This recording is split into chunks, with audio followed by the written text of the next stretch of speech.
NAACP is doing now and has done in reference to making our young people much more aware of the importance of that organization. And of course, Ms. Pritchard will tie into that, and she'll make some statements, and then we'll end it up by having Pastor Walker in a general sort of roundtable kind of discussion in reference to this. Well, one thing that I would always have the opportunity to take a look at is getting parents to support our new program. Our boards are set up for the individuals from 13 and under down to 5. They become presidents, vice presidents, learn the Robert Rule of Order. They learn to be CPAs. They learn to be treasurer. They run their own little organization. Our junior division, youth division, they start out at 19 to 13, and they have their own organization. Thanks to the director of Halley Park, gave us meeting facilities down there where we meet on Saturdays once a month, and they run their own organization. This is what we're trying to do, teach the children to be leaders at a younger age, and they will continue to lead forward. And Ms. Pritchard, that's essentially what you're doing in reference to being the president of the youth organization. How many members do you have in that organization in a real sense? I mean, we have at least 150 regular youth members, and then we have at least about 30 lifetime members. You mean you've got 150 young people that come to a youth organization for the National Association for the Advancement of Colored People? I would say, Pastor Walker, that that's an extraordinary number of young people to get together concerning such an organization. And evidently you're doing a great job, much more than people would give you credit for, because I really would not have thought that it would be that many individuals who would be involved in the youth activities. What about at some of the colleges and some of the universities? Are you able to reach out to those institutions as well? Yes and no. Because of the way that our organization is set up, there's an age limit from each section, the youth and the juniors. And because of the age limit, it's 18.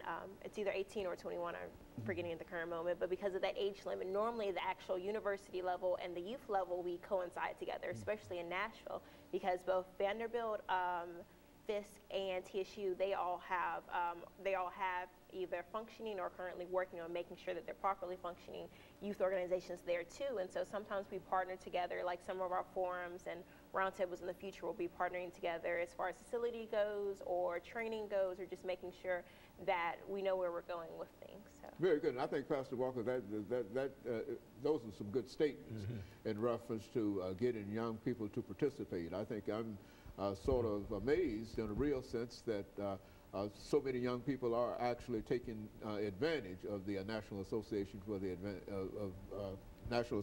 Advancement of Colored People. Absolutely, Dr. Haney. That not only, excuse me, there are a lot of people, young people, that really want to do something positive, but because a lot of times media projects a negative image, you hear it from the radio, television, and the like of our youth. It's so easy to highlight, you know, the negativity of youth. You know, a youth do something that's not right, then it's everywhere. Everybody gets that information. But you take an event at the First Amendment Center that took place on a week or so ago, then you didn't.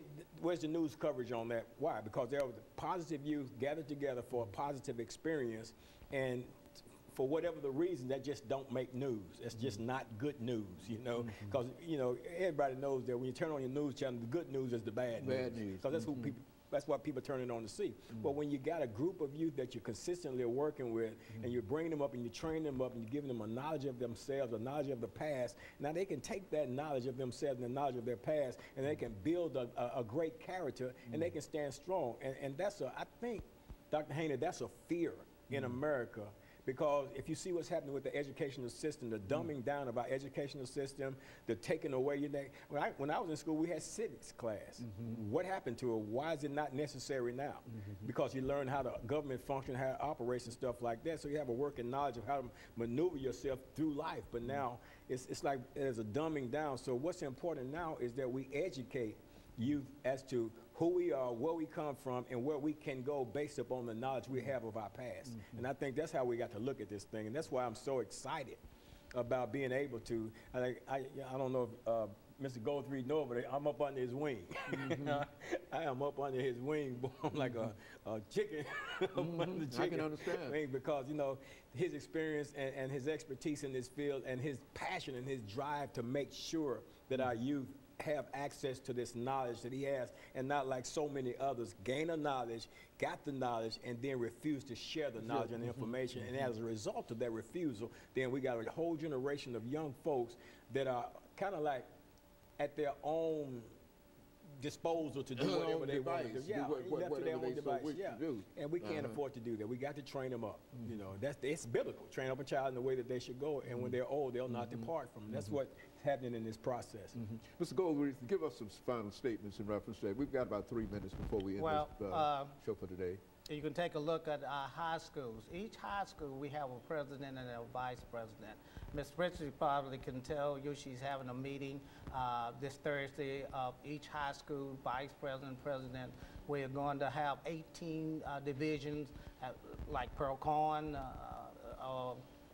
University School, East Magna School. Each school is going to have 18 divisions dealing with the inner city and suburban areas, and we all come together and we teach them the political situation of today. And so, Ms. Pritchard, you're saying that the youth are just about ready to become involved and mature in the sense of understanding the struggles that have occurred and what the NAACP has done in reference to this. Is that what we're saying? Basically, I believe that youth were always ready and willing and waiting to become more involved. It's just the ability to do so. Because even at a young age, it's not necessarily that we're disadvantaged, but there's more hoops that I guess you have to jump through to be able to go do the things that you like to do. And this is something that I know at least I, myself, and everybody else that is participating, it's something we want to do. So we make sure we're up at 9 o'clock in the morning for some meetings on Saturdays, and we're staying up later to go to other meetings to make sure that we're bettering ourselves. So it's not necessarily that the youth of today isn't willing to do it. It's just that there's not necessarily always a means to do so. Or an opportunity to do so. And so you find that, in other words, there's a consciousness that you believe that's out there, and all we have to do is to, what, encourage that consciousness? Encourage it, give a little push, let them know, hey, we have a meeting this Saturday, like when and where they can go, and making sure that, and it's also slightly a partnership with our parents or our guardians or whoever else is there for us to make sure that they're being there, because at the end of the day, that it all goes back to them. So it's just... And Pastor Walker, we've got about a minute and a half before we end this show for today. What do you think about these young people that are... Well, Dr. Haney, Sydney Pritchard, she's a reflection of the type of youth that are in existence. You know, there are some very intelligent, very articulate youth out there that are just waiting for somebody to just show some interest, show some concern, and kind of point the way, guide them through the process, and help them make their way through the pathways of life. They're out there in droves, but like I said earlier, we only see the negative ones. We don't get to see the positive one, and that's what we're trying to highlight. That's what we're gonna, not trying to, that's what we're gonna highlight. We're gonna bring to the surface all these positive youth that are just like Ms. Pritchard said, are just waiting for the pathway, the opportunity, for the avenue, for the vehicle to get them to where they already have a desire to go. But you know, when you got these obstacles, you got these roadblocks, you got these people standing in front of you saying, well, you can't, you can't, you can't, you can't. One thing I like about the election of President Barack Obama to the highest office in the world is that he opened a doorway that says, I can. Yes, I can. Yeah. Yes, we can. So that's where we are. And let me, over the last half minute that we have here, Pastor Walker, let me thank you and the members of the National Association for the Advancement of Colored People for bringing young people to us today, and as well as Mr. Goldthreath, who has the history behind him. But I think Ms. Pritchard sort of gives us a new glimpse in terms of what the National Association for the Advancement of Colored People is doing and has done and can continue to do. And I just want to thank all of you for being with us today. And let me encourage our audience to tune in again next week for another informative edition of Comments. Thank you and good morning.